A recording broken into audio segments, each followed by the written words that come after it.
दलित समाज पे इतना बड़ा अत्याचार हो रहा है। एक बच्चा जो 5 से 7 साल की उम्र का था, जो तृतीय क्लास में पढ़ता था, वो शिक्षा लेने विद्यालय में गया और उसने, जो बच्चे को आजीवन का ज्ञान नहीं था, उसने मटके से पानी पिया और वहाँ के वरिष्ठ अध्यापक द्वारा उसकी हत्या कर दी गई।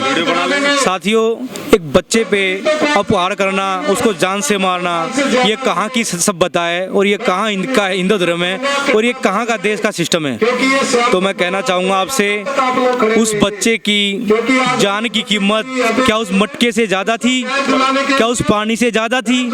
इसका सीधा सीधा तात्पर्य है कि ये जो हिंदू धर्म को लोग कर रहे हैं, ये लोग दलित समाज पे अत्याचार कर रहे हैं। उनके बच्चों को, उनके आगामी जीवन के लिए जो उनके नवयुवक हैं, उनको ख़त्म करने की कोशिश की जा रही है। दलित हिंदू नहीं है क्या? दलित हिंदू है, पर मैं मानता हूँ दलित हिंदू है, लेकिन कुछ जो भेदभाव क्यों फिर उनके साथ? जातिवाद को लेकर के भेदभाव है। ये सबसे बड़ा हमारा जो देश का जो प्रोटोकॉल है, कुछ लोग, कुछ असामाजिक तत्व लोगों को दलित और हिंदू और अदर कास्टों में प्रभावित करके दलित समाज के ऊपर अत्याचार करने में लगे हुए हैं। सर, यही राजस्थान है जहाँ पर मूंछ रखने पर, घोड़ी पे चढ़ने पर लोगों को मार दिया जाता है। जी, मैं सर्वप्रथम तो आपके चैनल का धन्यवाद करना चाहूँगा। देखिए, आज देश 75 वर्ष अमृत उत्सव मना रहा है, लेकिन कहीं ना कहीं जो स्वर्ण जाति के लोग हैं, उनकी मानसिकता यही है कि जो दलित, वंचित, शोषित वर्ग है, उनको हम जैसे आज़ादी से पहले अंग्रेजों के समय में, मुगलों के समय में रखा जाता था, उसी परिस्थिति में लाके खड़ा कर दिया जाए।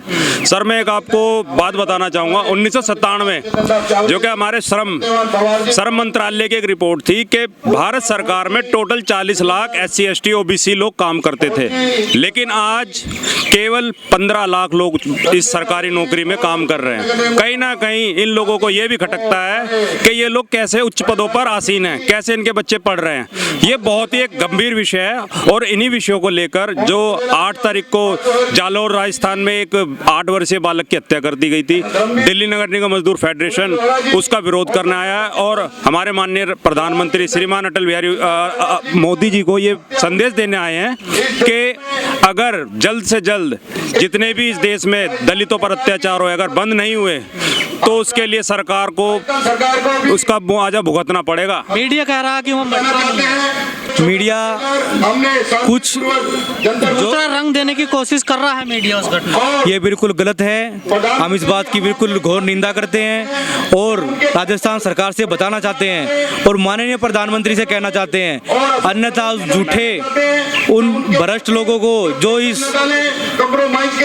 कांड को दूसरा रूप देने की कोशिश कर रहे हैं, अन्यथा उस अत्याचारी को फांसी नहीं दी गई तो दलित समाज बहुत ही जल्द, बहुत ही बड़े रूप में, बहुत ही बड़े आंदोलन करने जा रहा है और आगामी चुनौती सरकार को देने जा रहा है। क्या अंकल जी, अभी भी दलित आजाद नहीं है, अभी भी इस देश में गुलाम है क्या? तो मैं आपका चैनल का धन्यवाद करता हूं और दलित समाज तो जो 75 साल आज़ादी को हो गए हैं, दलित समाज आज भी आज़ाद नहीं है, क्योंकि कुछ लोग जो तानाशाही वाले हैं वो जातिवाद का भेद आज भी रखते हैं। बाबा साहब जी ने अपना जीवन सारा बिता दिया, परंतु उन लोगों के दिमाग में ये बात नहीं आई कि ये जातिवाद का भेदभाव को मिटाया जाए और दलितों पे जो अन्याय किया जाए इसको नहीं किया जाए। ये बहुत ही शर्मनाक बात है। हम आज जंतर मंतर पर श्रीमान नरेंद्र मोदी जी से अपना विज्ञापन देने आए हैं।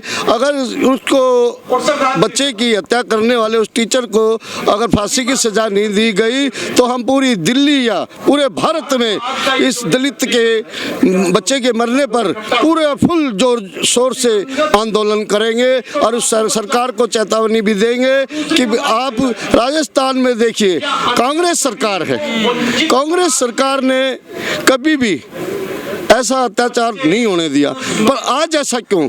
जब भी दलितों की जरूरत पड़ती है या हमें दलितों को सीएम तो कह रहे हैं राजस्थान की ऐसी घटना तो होती रहती है, हर राज्य में होती है ऐसी घटनाएं। नहीं, ये गलत है, ऐसे नहीं होनी चाहिए, क्योंकि इंसानियत तो इंसानियत है। इंसानियत को बरकरार रखना उनका अपना काम है, सरकार का अपना काम है। सरकार का एक अपना निजी काम नहीं है, ये देश का है। अगर देश में इस तरीके की बातें होंगी तो बताइए कौन सा देश ऐसा है? राहुल प्रियंका हाथरस चले जाते, राजस्थान नहीं जाते हैं दलितों को न्याय देने? नहीं जाते। राहुल प्रियंका हाथरस गए थे, मगर उस हाथरस में क्या मिला उनको? बताइए क्या मिला? आज भी वो लोग आजाद घूम रहे हैं। आज जो ये आज़ादी बार बार इन लोगों को मिल जाती है, उसके कारण ही आज ये हो रहा है, नहीं तो ऐसा नहीं होगा। अगर एक आदमी को भी इस तरीके के अत्याचार करने वालों को फांसी हो जाए तो दोबारा ये अत्याचार ना हो। अगर ऐसी घटना किसी दूसरी जात के साथ होती है तो उनको करोड़ों मुआवजा, सरकारी नौकरी दी जाती है। अगर दलित के साथ होती है तो 2-2.5 लाख 5 लाख रुपए दिए जाते हैं। जी, ऐसा भेदभाव क्यों इतना? ये आपने बहुत अच्छी बात पूछी। देखिए, ये भेदभाव तो शुरू से चला हुआ है। अभी कोरोना में दिल्ली के सफाई कर्मचारियों की डेथ हुई, सबसे जो दिल्ली पुलिस थी, आर्मी थी और डिपार्टमेंट के लोग थे, सबको 1-1 करोड़ रुपए दिया गया। मगर वाल्मीकि समाज के कोरोना से मरने वाले डेथ जिनकी हुई, उनको आज तक भी उनकी पूछी नहीं है, उनकी कोई फाइल ही नहीं है। ये बहुत ही शर्मनाक बात है। ये सिर्फ जो तानाशाही अफसर लोग बैठे हुए हैं, जो समझते हैं दलित लोग सिर्फ एक यूज करने की चीज़ है, ना कि इनको मान सम्मान दे। ये इस मान सम्मान की ये लड़ाई लेके चलते हैं। जब ये वोटिंग का टाइम आता है तो दलितों को सबसे आगे रखते हैं, वोटिंग के बाद ये उनको पीछे। इस घटना पे प्रधानमंत्री जी का भी कोई बयान नहीं है। हाँ, नरेंद्र मोदी जी श्रीमान देश के प्रधानमंत्री आज तक भी इस विषय में तो कोई उन्होंने बोला ही नहीं, ना ही वो बोल पा रहे।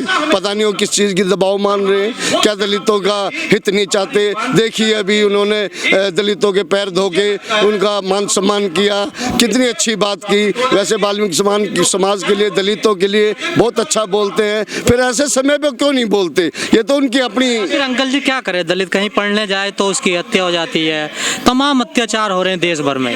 दलित को तो बाबा साहब के साथ कितने अन्याय हुए, सब कुछ होता आया है। दलित ही एक ऐसा शांतिपूर्वक चाहता है कि मेरा बच्चा वहाँ तक जाए, मगर ये लोग वहाँ तक नहीं जाने देते।